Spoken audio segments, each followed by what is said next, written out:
Alrighty then, so we had a customer that got their stuff and it was messed up.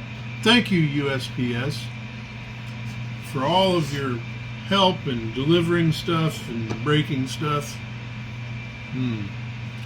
So what we're going to do today is we're going to replace the crank on this because the crank got broke off. The first thing we're going to do is we're going to remove the wood sides by removing the little screws.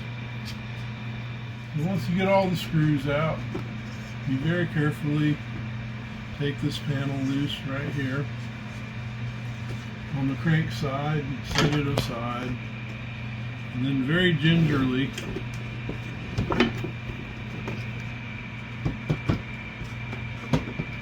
attempt to extract the unit. Be very careful with that because if you break that, you break it.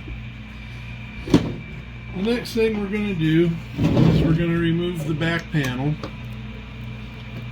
They call it the back beauty plate. We're going to remove it.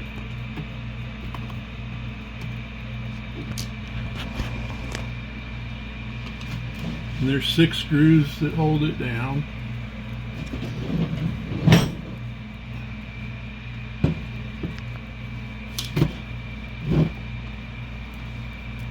Then we remove the back panel and set it aside.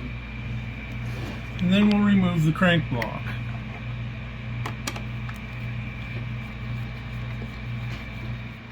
And once we get the screws out of it, then we'll remove the crank block.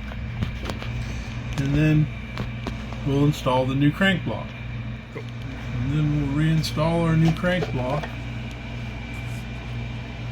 into the unit. And we'll put our 3 screws in the front plate back in.